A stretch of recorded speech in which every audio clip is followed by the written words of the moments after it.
자, 금요 칼럼입니다. 어제 하루 있었던 일만 봐도 나라가 온통 어지럽습니다. 임시정부 기념식이라고 어제 1919년이라고 밤에 7시 19분, 그러니까 19시 19분에 맞춰서 임시정부에서 중경에서 날라온 인사들이 비행기에서 내리는 장면을 다시 재현하는 쇼를 했습니다. 갑자기 이 문 정권이 과거에 중국의 정권이 만주에 동북공정을 했던 것처럼 만주가 중국인의 역사라면서 과거에 고구려, 발해, 거란, 여진, 청 이런 역사들을 지우려고 했던 것처럼 마찬가지로 문 정권도 유별나게 임정에 집착하면서 대한민국의 그 이후에, 그러니까 국가 수립 이후의 정통성을 지우려고 하고 있습니다. 지금 눈앞에 살아가는 우리의 삶이 곳곳에서 무너지고 있는데 과거의 임정의 역사를 새로 규정하고 지금 그때 경험했던 사람 중에 살아있는 사람이 몇 명 있습니까? 거의 없습니다. 임정 때 20살이라고 하면 지금 120살입니다. 그러니까 다 죽고 지금 현재 그 시절을 경험해 본 사람이 없는 그 시절에 대해서 그것도 무리하게 소설과 픽션을 이렇게 만들어 가지고 억지로 역사를 세우려고 합니다. 북한에도 그걸 동참해 달라다가 북한도 그 역사는 자기들도 부정하기 때문에 거부당했습니다. 자, 그런데 원래 이 천박한 종자들이 족보를 따집니다. 과거부터 부잣집에 있었으면 그 밑에 자식들이 망해도요, 족보 이야기 안 합니다. 그런데 지질이 못 살다가 갑자기 좀 살게 됐다 하면 이제 족보를 가짜로 만들어서 집안을 포장을 합니다. 그런 사람 집에 가면 꾸미는 것도 또 그렇게 꾸밉니다. 그래서 지금 문 정권이 역사 공정을 하는 꼬라지를 보면 지금 그런 부분에 있어서 이 정권이 없는 역사를 만들어서 자신의 머릿속에 가상의 역사를 만들어서 그걸 가지고 지금 국민들에게 앞으로 또 후손들에게 못을 박으려고 하는 황당한 짓거리를 하고 있습니다. 전 세계 어디를 보더라도 이런 가상의 역사를 가지고 장난치는 데는 별로 없습니다. 임종유, 대한민국이 일제에 저항했다라는 기록으로서는 훌륭하지만 그 이상으로 임정이 무슨 거대한 대한민국의 기원이 된 것처럼 그렇게 찬양할 만큼의 업적은 저는 없었다고 보고 한국민이 가는 데마다 생겼던 고질적인 계파 싸움, 정파 싸움, 엄해, 모략, 다양한 세력끼리의 주도권 싸움. 그래서 일본과 싸우기보다는 우리끼리 더 많이 싸웠다라는 게 제 생각입니다. 우리끼리 더 죽이고도 했어요. 얼마나 서로 죽이고 했습니까? 김자진 장군이 누구한테 죽었습니까? 그래서요, 없는 역사 갖고 장난치지 말기를 바랍니다. 근데 왜 이 짓을 할까요? 이것뿐입니까? 낙태에 대해서 어제 합헌 22주이네요. 21주, 23주의 차이가 무슨 차이가 있어서 22주인지 모르겠습니다. 자사고에 대해서 중복지원 금지는 안 되고 이제 동시선발은 된다고 또 헌재에서 판결을 내렸습니다. 그러니까 낙태, 자사고부터 시작해서 임시정부의 역사 공정 그리고 온갖 이념적인 과제들이 이 시대에 다 국가 주도로 분출하고 있습니다. 자, 그래서 지금 이 시대를 지배하고 있는 논리가 한마디로 이념에 의한 사람 낙인 찍기입니다. 그 희생물이 오늘 새벽에 쓸쓸히 돌아온 조양호 회장입니다. 시신이 오늘 한국에 새벽에 들어왔죠. 그가 비행기 회사를 세계적으로 만들어 놓고 그 비행기에 자신의 시신이 담겨서 왔습니다. 올해 우리 나이로 70인데요. 아직 한참 활동할 시점에 그럼 이 시달리다 죽었지요. 자, 그런데 기업의 경영권을 왜 정부가 개입을 하냐? 그 기업이 망하든 흥하든 거기에 대해서 정부가 관여할 필요가 있느냐? 기업의 도덕성을 왜 갖다 대냐? 기업이 법을 어겼을 때는 처벌하지만은 기업이 도덕이 없다고 어떻게 할 수는 있느냐? 이 인간 사는 세상에 대한 기본적인 원리를 이 정권은 전부 잣대를 갖다 대어서 심판할 수 있다고 착각을 하고 있습니다. 조양호 일가가 도덕적으로 싸가지가 없거나 갑질을 했다. 그거 잘못된 거죠. 자, 그런데 그 부분이 처벌할 수 있는가 없는가의 경계에서는 법적인 처벌의 문제에서는 어떻게 처리해야 되는가 하는 것은 그 사람들이 욕을 먹는 것과는 별개의 문제로 또 다루어져야 됩니다. 그래서 영장이 기각되고 한 거 아니겠습니까? 자, 그런데 전 일가를 대상으로 법적 처벌의 대상 위에 세워놓고 아주 그냥 말종 인간들로 낙인 찍히고 그러면 그만이에요. 그런데 회사를 뺏어 먹으려고 한다. 국민연금이고 앞잡이 펀드를 내세웠어요. 이건 아니다라고 저는 생각을 합니다. 자, 손혜원이가 유명한 이야기를 했습니다. 너 아버지 그때 뭐 했노? 자, 그래서 우리 아버지가 빨갱이면 지금 이 세상에서는 자랑스러운 거고 우리 아버지가 이제 친일파를 했으면 나는 얼굴도 못 뜨고 다니는 그런 세상입니까? 좀 웃기지 않습니까? 언제부터 빨갱이가 훈장이고, 예? 지금 끝난 지가 언젠데 친일파는 후손은 아버지가 친일파였으면 나는 내 자식은 고개를 못 듭니까? 문재인이 미국 가면서 특권과 반칙의 시대를 끝내겠다고 했어요. 자, 특권과 반칙은 특정한 종자들만 저지릅니까? 48년이 건국절이라고 하면서 48년부터 대한민국이 수립되었다라는 말을 하는 사람, 5.16 쿠데타가 아니라 5.16 혁명이라고 이야기하는 사람, 광주 민주화 의거가 아니라 광주 사태라고 말하는 사람, 4.3 반란 사건이라고 말하는 사람들이, 여순 반란 사건이라고 말하는 사람들이 특권과 반칙의 시대를 살아온 사람들입니까? 문 주변의 사람들한테 제가 묻습니다. 문 주변 사람들이 노 주변 사람일 거고, 노 주변 사람들이 결국은 운동권의 2류, 3류들일 건데, 그 사람들에게 묻습니다. 당신들은 특권과 반칙의 DNA가 없습니까? 그래서 당신들이 집권해서 지금 내놓는 장관이나 헌법재판관이나 차관이나 이 인사들은 특권과 반칙에서 자유로워서 깨끗한 삶을 살아왔습니까? 청와대 대변인이 그렇게 살았습니까? 자, 당신들도 역시 과거의 박 정권이나 이명박 정권에서 내놓은 사람 못지않게 쓰레기 잡동 망통들입니다. 자, 김의겸의 부동산 투기, 이미선의 주식 투기. 청와대는 이미선이가 주식을 그렇게 한 게 무슨 문제가 있냐고 이야기를 하고 있습니다. 이미선이는 문제의 차원이 아니라 장관으로 합당하냐 합당하지 않냐 차원이 아니라 판사로서 이해관계가 있었던 기업에 판결을 했기 때문에 깜빵으로 가야 될 사람입니다. 그리고요, 판사가 단타를 이렇게 5천 몇백 번을 했다면 그건 판사가 아니라 그야말로 돈에 눈이 머는 보통 사람 중에 단타로 5천 몇백 번을 한 사람은 주식 단타로 묵고 사는 사람 말고는 별로 거의 없을 겁니다. 이거는요, 주식을 기업에 자금을 조달하기 위해서 하는 게 아니라 주식을 그야말로 도박판으로 여기는 수준의 인물인 겁니다. 그러면 이 정도 인물이면 판사가 아니라 교도소로 가야 되는 게 합당한 인물이에요. 그런데 이런 인물들을 깔아놓고는 감히 특권과 반칙의 시대를 끝내겠다고 문재인은 이야기를 하고 있습니까? 그의 집안에는 특권과 반칙이 없습니까? 이 시대를 살아가는 모든 사람들이요, 다 대한민국 수준에 걸맞게 처신하고 살았습니다.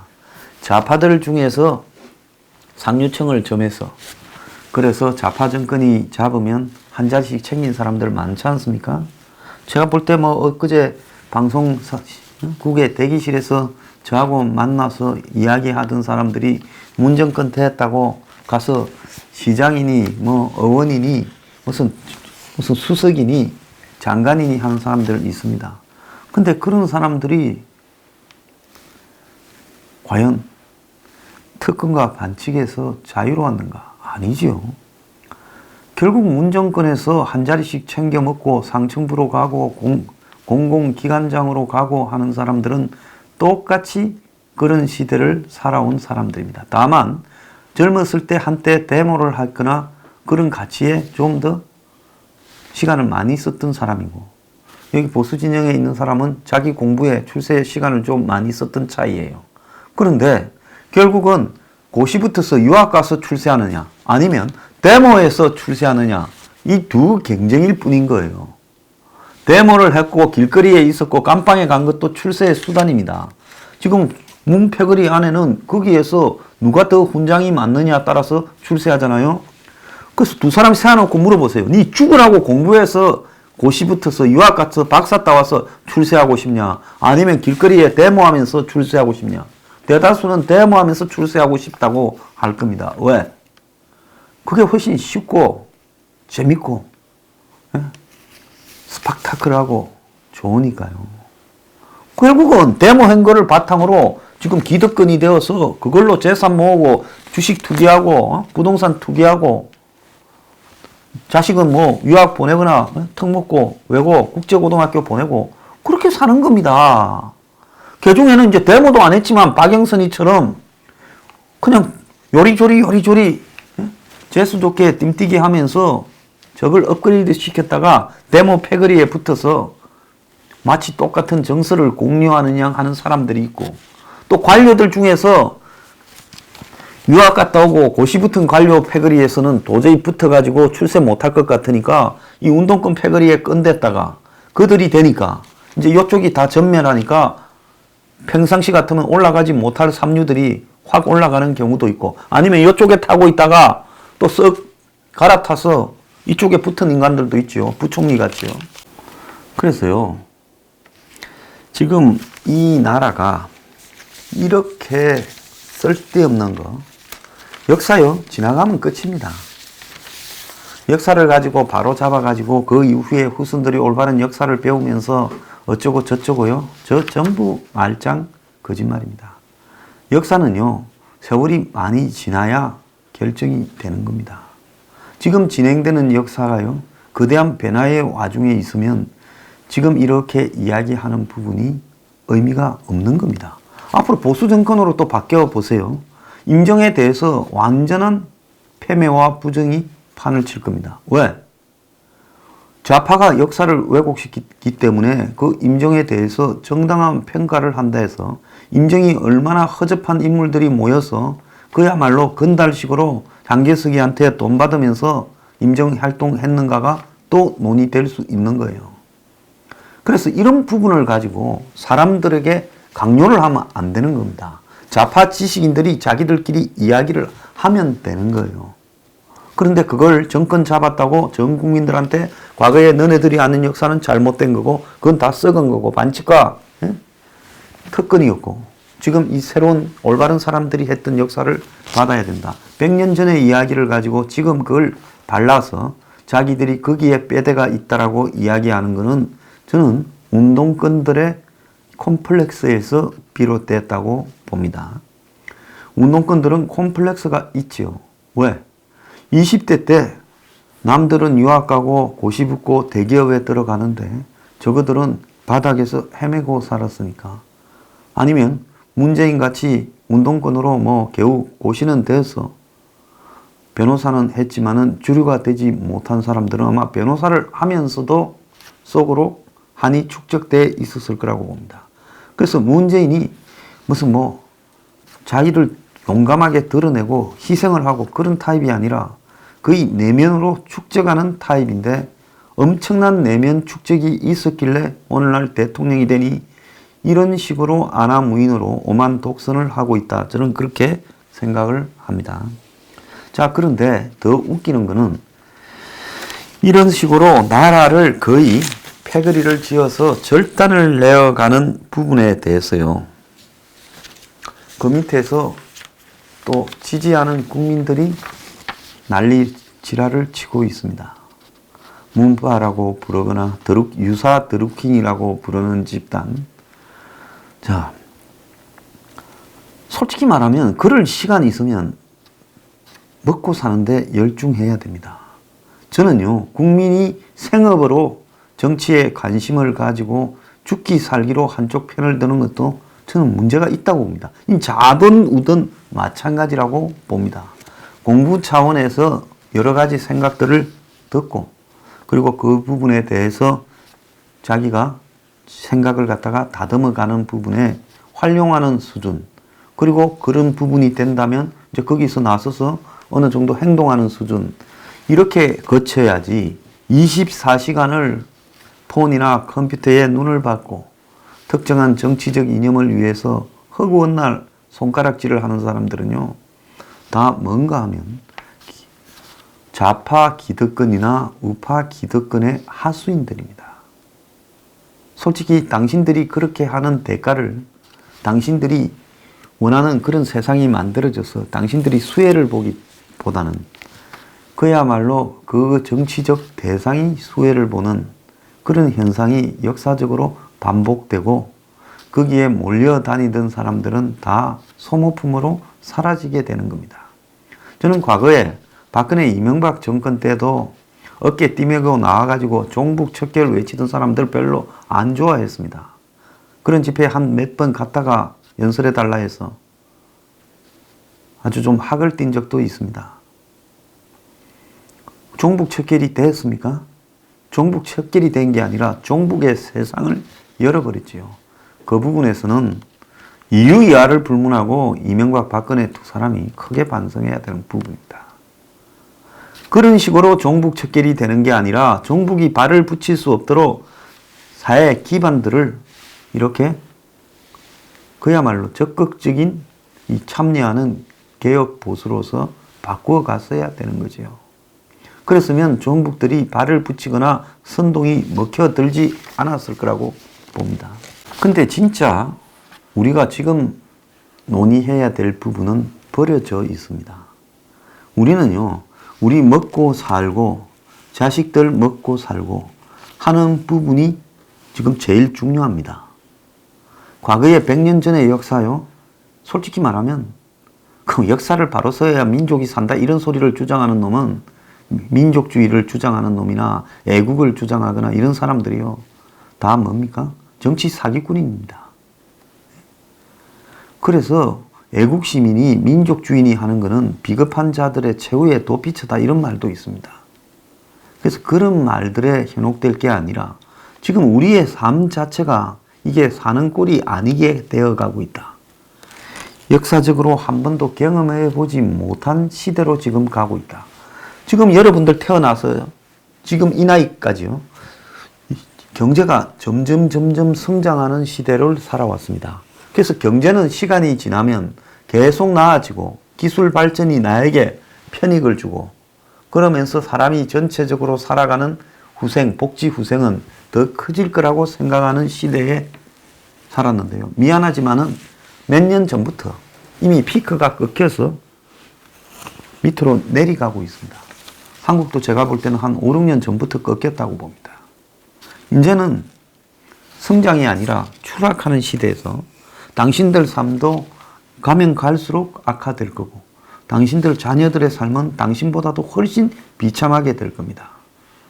그러면 이 시대에 우리가 정작 힘을 쏟아야 될 부분은 어떤 거겠습니까? 추락하는 이 시대에서 어떻게 모두가 그래도 제대로 살아갈 수 있는 방법을 강구할 수 있는가에 대한 합의를 도출하는 겁니다. 이건 사회적으로 합의를 도출하지 못하면요, 이제는 좌파 선동꾼, 우파 선동꾼부터 시작해서 파퓰리즘이 판을 치고 한국은 거기에다가 친북군들에다가 지역주의를 자극하는 놈들까지 붙었어요. 망해갈 때 더 시끄러워집니다. 배가 항해를 할 땐 다 자거나 책을 보거나 하는데 배가 침몰할 때 와글박작해지지 않습니까? 그러면 추락할 때 다 같이 살기 위해서 서로 적정한 선에 합의를 해야 되는데 지금 대한민국이 이렇게 경제가 추락해가고 앞으로 점점 추락해가고 미안하지만은 링컨 같거나 어떤 사람이 나와도 대한민국 추락 경제를 막기가 어렵습니다. 그러면 이 추락하는 시대에서 서로가 서로를 극단적으로 약육강식의 정글 자본주의가 안 되고 그래도 사회 안전망을 쳐서 모두가 같이 살아갈 수 있게 하기 위해서 어떻게 해야 되겠는가? 그 다음에 사회 기반은 어떻게 돼야 되나? 한번 보세요. 인구 점점 줄어들어요. 이제 인구도 피크를 때렸습니다. 앞으로 30년 뒤에는 대한민국 인구가 4천만 명쯤으로 줄어들 수 있습니다. 자, 그뿐입니까? 초고령화로 온 사회의 노인들만 죽지 않고 다 살아다닙니다. 젊은 사람들이나 애들은 찾아보기가 어렵고 학교는 사람이 없어서 다 문을 닫을 겁니다. 자, 여기에 누가 돈을 벌어가지고 제대로 세금을 내겠습니까? 노인들이라는 사람이 일자리를 찾으러 다녀봤자 그야말로 최저임금 가까운 일자리밖에 더 있겠습니까? 그것도 있으면 다행이죠. 그래서 앞으로 세금 내는 사람이 없어지면 문재인이야 5년 동안 다 털어먹고 가자고 지금 나는 모르겠다 하고 있는 예산 다 써버리고 국가 예산으로 만든 가짜 일자리 그리고 무슨 추경을 어디 쓸지도 모른 채 추경부터 편성해 놓고 그 다음에 지금 항목을 고르고 있는 이런 정치를 하고 있지만은 문재인은 5년이 이제 남은 3년 이후에 가지만은 우리는 계속 살아가야 되는데 어떻게 할 것인가? 초고령화, 저출산, 젊은 사람들이 아예 결혼도 안 하고 애도 안 낳습니다. 그럼 이런 사회가 유지가 될 것인가? 그거 지금 대책을 세워도 늦어요. 근데 누구도 이런 대책에 대해 고민하지 않습니다. 엄청난 의료비가 들어갈 건데 이 의료비를 어떻게 감당할 건가? 다 그것도 고민하지 않습니다. 90살까지 살 건데 거지가 돼가 죽지도 않고 90살까지 살 때 병원에 다니면서 받아야 될 치료는 무슨 돈으로 감당할 건가? 예? 그 사람들이 앞으로 돈도 못 벌 건데 한 70만 너댓 살 지나면 돈 벌 수 있겠습니까? 못 벌지요. 그럼 그 사람들은 뭘로 먹고 살 거냐? 국가가 앞으로 어떻게 할 거냐? 젊은 사람은 직장도 없는데 그 사람들은 평생을 7, 80년들을 어떻게 살아가야 되냐? 이런 문제들에 대해서 우리가 고민을 해야 되는 겁니다. 그런데 모든 논란이나 이런 것들이 100년 전에 임시정부가 전통성이냐 1948년이 전통성이냐 이거 한다고 밥이 생깁니까? 뭐가 생깁니까?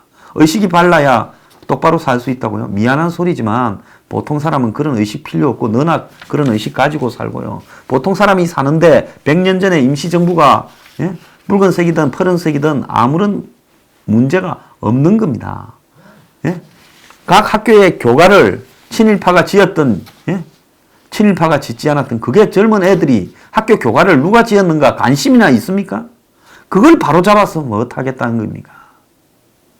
장학선이 무슨 의미가 있습니까? 공소시효가 지났으면 지난 대로 바로잡아서 진실을 밝히라. 문재인 당신은 당신 옆에 있는 의혹에 대해서조차도 지금 진실에 답변합니까? 오늘 아침 신문에 보면 뭐라 합니까? 대통령이 설명을 다하면 소문도 가라앉는다. 김정숙이 일본 다도를 배우러 다녔고 문다혜가 일본 거구대학교에 다녔다. 그렇게 일본에 대해서 반의를 하면서 산케이 신문이 이렇게 보도를 했다. 국민이 진상을 알 권리가 있지 않느냐. 자, 특권과 반칙 운운하고 그렇게 일본을 싫어하면서 자신들의 삶은 왜 이렇게 삽니까? 남편이 우리법 연구회 대표를 했다면서 이미선이나 남편이 살아온 방식은 이런 엄밀한 그들의 재특권. 기업이 항상 범죄를 저지르니까 법조계에 건을 대거나 검사들 중에 건을 대거나 심지어 승리를 보면 경찰에도 건을 대고 이러지 않습니까? 그래갖고는 그 기업의 정보를 듣고 이제 투자를 해서 내가 팔면 급락하고 내가 사면 급등하고 그런 일들을 해오지 않았습니까? 어디서 이런 주식 투기꾼이 나라의 헌법을 다루는 헌재 재판관이 되겠다고 등장을 하고 있습니까? 그래서 좀 웃기는 소리 좀 그만하고요. 국민들이요. 이런 식으로 무의미한 이런 말장난, 문재인의 역사 공정, 이념 공정, 이런 것들에 대해서 저항하지 않으면요, 이대로 하게 놔놓으면 친북 공정도 하고 있지 않습니까? 친북 공정. 그래서 반공 교육을 이제 다 없애고 평화롭게 가야 되고, 북한은 평화로 지향할 거고, 북한의 핵은 우리에게는 위협이 아니고, 남북 간의 군사적인 경쟁을 할 필요도 없고, 휴전선을 다 열어 제끼라고 친북 공정도 하고 있습니다. 이념 공정, 역사 공정, 친북 공정, 이게요, 지금 여러분의 삶에 무슨 의미가 있는지, 오히려 여러분의 삶을 파괴하거나 아무런 살아가는데 의미가 없는 공허한 논쟁이 아닌지 좀 생각을 해볼 필요가 있습니다. 국민이요, 이런데 춤을 추고 이런데 치어리더가 되고 이러면 나라 망하는 겁니다. 마찬가지로 보수 진영에도 마찬가지예요. 보수 야당이 있으면 잘못하면 잘못한다고 질타를 하고 제대로 하도록 해야지. 예? 보수 정권이 잘했으면 오늘날 나라 꼬라지가 이렇게 됐겠습니까? 근데 거기에 맹목적으로 휩쓸려 다니면서요, 지금 문파들이나 지금 보수 정당에 앞잡이하는 사람들이나 솔직히 말하면 똑같은 겁니다. 그래서요, 국민들이요, 세상을 지금 우리 눈앞에 놓인 위기를 바라보면서 좀 쓸모 있는 일에 대해서 고민하고 논쟁도 벌이고 방향도 잡으려고 해야 될 건데, 그거는 아무도 하지 않고 전부 공허하거나 국가를 파괴하는 논쟁에만 아주 열심입니다. 이래 갖고는요, 나라가 유지될 수가 없습니다.